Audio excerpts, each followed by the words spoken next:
siiso waxyaabihii dhalinyarada ay ku madadaali jireen dabcan waxyaabo fara badan aan ugu madadaali jiray laakiin waxaan rabaa inaad si fiican tooshka ugu ifisid xamar waxaa ku ooli jireen shaneemooyin kala duwan oo maaragtay filamo kala duwan lagu soo bandhigi jiray marka waxaa bal xoogayaad nooga sheekaysaa shaneemooyinkaasi iyo filimada lagu daawan jiray oo dhalinyarada ay jeclaayeen iyo shakhsiyan adiga kuwa ah xiisay jirtay tan oo madadaalada marka xoogaa la soo koro shaneemada waa xasuustaa aniga anoo yar shaneemadana dhaqan ahaan waalidka inta badan ma ogolayn si dhuumashaa lagu aadi jiray ama mar aabe inuu nawado marka munaasabad ay jirto kaleete waa xasuustaa aabe askari waa marka fasax oo soo helo kale fiiro uu nagay jiray fiiraha waa carwadi oo habeenada ramadaanta oo kale la geli jiray fanaaniinta ay ku soo bandhigi jiray heesaha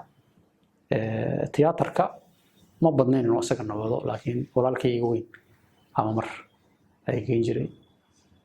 marka shaneemooyinka markaan ka hadlo intii aniga hadda aan soo caqliyeystay oo xasuusto shaneemooyinka xaafadeenaa shaneemooyin ku oolin shaneemooyinka inta badan waxay ku yeeleen magaalada hoose magaalada markaas waxay ahayd Axmarweynihii Shingaani waa beridan xitaa magaalo mar dambe ay noqotay shaneemooyinka xasuusto oo iguna badnaa aniga gelitaankayga shaneem banaadir waaye ama meesha marxadda hadda ku taalla xalgaabta waa xasuustaa ninka xitaa bilyetiga gooye xasan reyaal dhihi jiray allah yarxamo waa dhintay waa xasuustaa shaneemadaas shaneemooyin kale oo shantaraalaa jirtay misyoonaa jirtay shaneem maxamaraa jirtay oo kafeena Soomaaliya ku tiilay filimada marka mar dambe xasuustaa anoo weyn in shaneemooyinka loo kala saaray filimada laakiin marka hore filimada waxaa laga yaabaa shaneemada laba teemba in la fiirsado ama laba waqti filimka hore inuu hindi noqdo ka dambena uu ajanti noqdo beri dambe waa xasuustaa oo nin weyn xoogaan soo noqday shaneemooyin waxaa loo gaar yeelay filimada hindiga ah kuwana waxaa loo gaar yeelay filimada ajantiga iyo cowboyga ajantiga waa filmadan buluusiyaatada la dhihi jiray iyo dami baarista iyo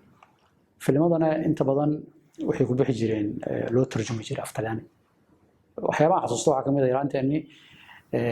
atoorayaasha ama actors waxay moodi jireen Talyaani ku wadaniyiin maadaama ay af Talyaani ku hadlayaan mar dambe waxoogaa loo weynaado oo maktabad la galay wax la akhriyay waxaa la ogaanaa مثلا